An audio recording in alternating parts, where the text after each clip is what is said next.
Okay, welcome back. I am on chapter 8 of this session for my visionary outlooks of the Hush Wife type of deal before I release my book out in November.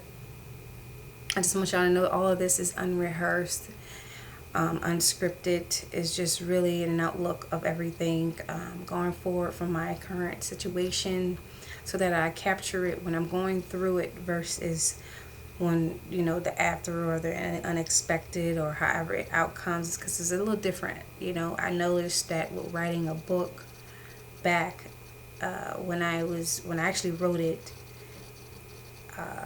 back in 2015, that with revisiting it back in 16 and 17, that the editing that I had to do was so much different because my mindset was much clearer. And so I was able to switch up a few things to make it much more direct and understandable versus the broad protecting way of outlooking things. So it's imperative that when I do videos and everything relating to the Hush Wife, that it's much more real and active so that my explanation of things are understandable versus trying to look like an author or something, who's read this and that, and then giving you or providing you some type of vision. So this version, chapter 8, the session is about the children. Some people may not have children with dealing with domestic violence, and depending on the age of your children, it's really it's something to really consider. When I first started going through a lot of things with my husband, our children were only I only had one kid actually, and she was maybe 1.5, and then I was on the verge of expecting our second child when matters actually increased and got worse. Things really escalated to a point in our marriage when we actually moved into our home.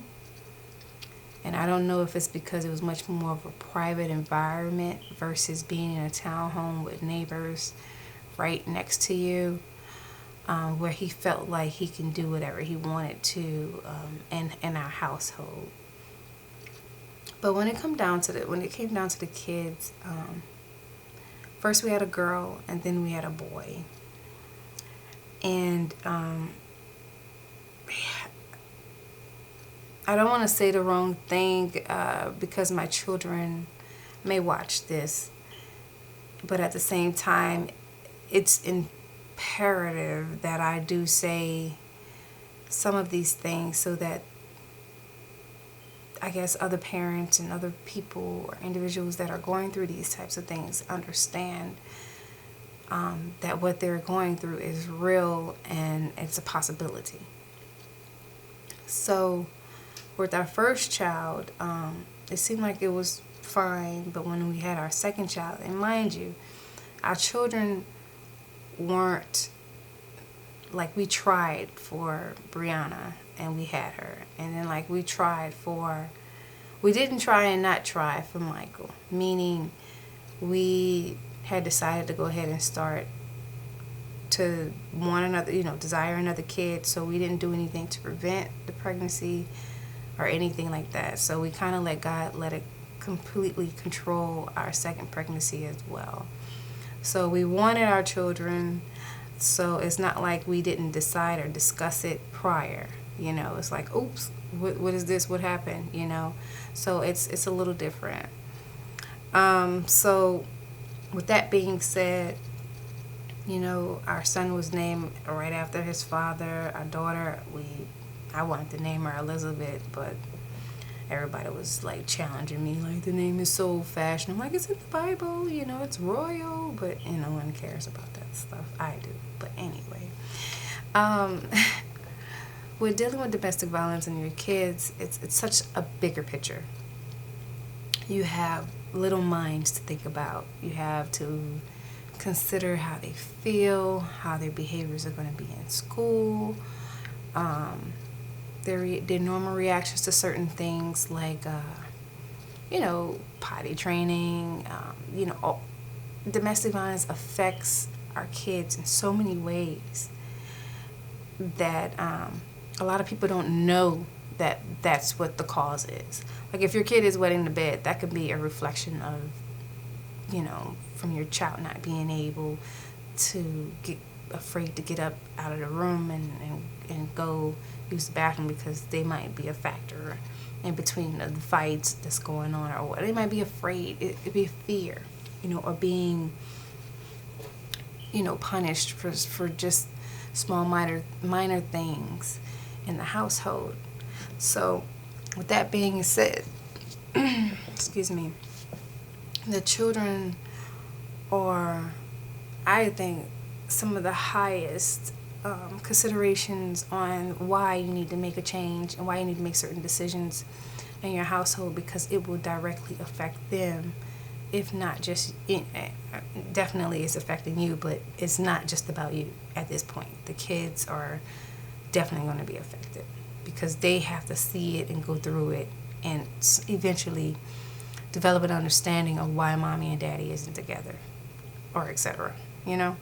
So in this segment, I just wanted to make it clear that my fortunate case, my children are 10 and 12 right now. So they've seen mommy give daddy all these tries. However, they've seen firsthand daddy do certain things. With my daughter being the oldest, she has seen more and remember more than our son. And our son, I don't know if he has been manipulated to the point of understanding or seeing things because of the way his dad would talk to him after he has done certain things. So my whole focus after all of this, and inside of all of this, was to make sure that they know what love is. Because a husband doesn't do certain things to his wife, relating to being abusive, manipulating, yelling, shouting, putting his hands on her. Those are things that are not of love. Like, oh, he loves me more from doing this and doing that. Those types of actions are not acceptable. However, with children, because they are growing, if they see those things, they may think that that is fine, because when you are a hush wife, you go through these things, your kids see them, and then the next day you're pretending as if it didn't happen, or you're walking around as if that didn't just happen, or you're around people and they see, your kids firsthand see that you are accepting these ways and putting them into your lifestyle and continuing on as if they don't exist, when they traumatically do exist and they do carry on. So it's imperative that you don't allow your children to accept these forms of anger and hate as a way and mechanism of showing love in the household. So many people get challenged with that as they get older, and some parents go ahead and stick through their marriage and they accept these things because that's what they were taught to do. You don't have a divorce. You don't break your marriage. You don't give up on these types of things, regardless of what's going on. Eventually, if you're in a circumstance where it could potentially kill you, or if, like I've had to do, I've called my mom one night and I said, Mom, if anything happened to me, he did it. And I couldn't talk alone, but I was so afraid of my husband that night that I didn't even know what was going to happen. I just know I ran inside, I called, and I just wanted her to know that, because I just didn't know what the night was going to do. If you live in that type of fear, that is not fair to your children. Firsthand. Because how are you going to protect them? If you're so afraid, how are you protecting your children? You're not. Anything can happen to your children, and then you will go down with your husband or whoever you're with because you failed to protect them. With this last issue that I went through with my husband, he didn't attack me. He attacked one of our children. Now, since then, they haven't been alone with him or anything like that. I've did everything I was supposed to do as of getting protection and all these other perimeters in place, I think, to protect them as best as I can. But at the same time, for a long time, and I'm still healing from it, I felt like I let my kids down by giving him another chance because I was supposed to protect them from this type of stuff from happening. So now, as we have to all go through these things and these channels, I have a piece of me that I'm healing from where I did not shield and protect as I should. And out of that happening, of him hurting one of our own, it took me to a whole nother state of mind, a very dangerous state of mind, because I completely understand what happens to people. And I could say this, when they really have a psychotic moment, like temporary insanity, because with this situation that happened, I went into complete animal mode. Like, I was the tiger protecting my cubs, literally, because he completely violated us. I mean, we had our situations, I prayed about it, and I honestly believed that God was going to help fix this situation between us, and our marriage would be able to prosper, and we could be all that I'd seen us to be and succeed as. But when he went another angle, and he did what he did, and then didn't see the wrong in it, I figured out, and it wasn't no influence as well, no alcohol, no anything, I realized how dangerous my husband's mental state is. To this day, it is. Because he doesn't see any wrong in any of his actions. He's convinced whoever he wanted to convince by telling them this, or who knows what my stories are, what I did to him. Outside, I really don't even care, to be honest with you. That's not any of my concern. My concern is the fact that, you know, these children have to live with this. They have to live with him. They have to live with some of these things that I can't provide a solid answer to. Like, for instance, my daughter asked me a couple of months ago, she said, "Mommy, why did you choose Daddy?" You know, that looks at the present. You know, that's like how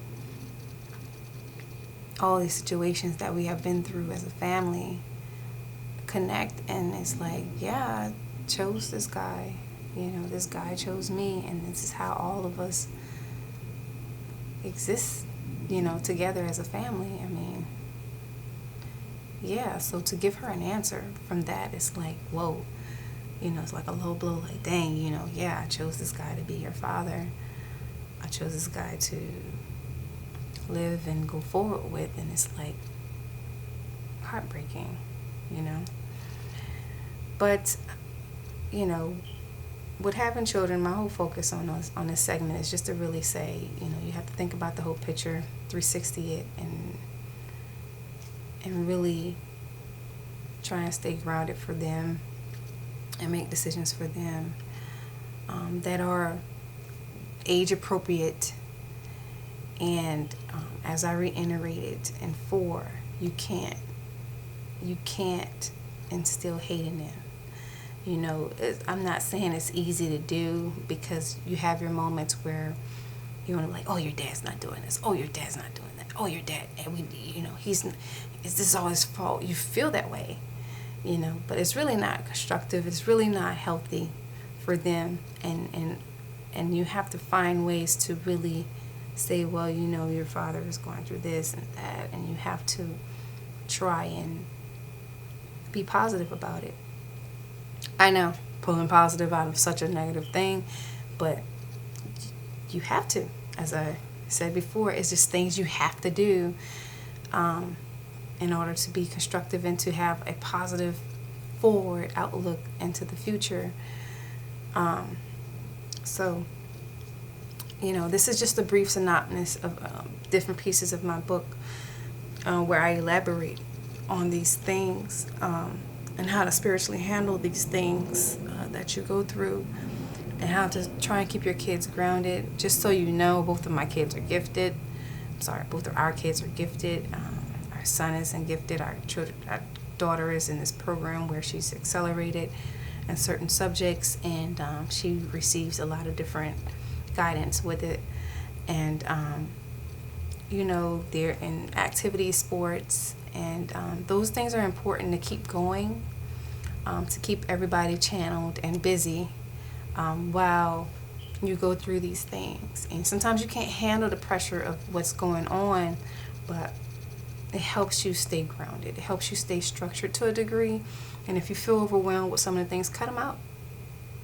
Because that's what I've had to do. I had to take out a sport because I just couldn't continue on a schedule that I just couldn't control, and regroup, and then I'm ready for it now all over again. But sometimes you have to take out those inserts, and you really need to, like I said, with praying, you have to pray for those types of guided steps so that you can make the right decisions to go forward.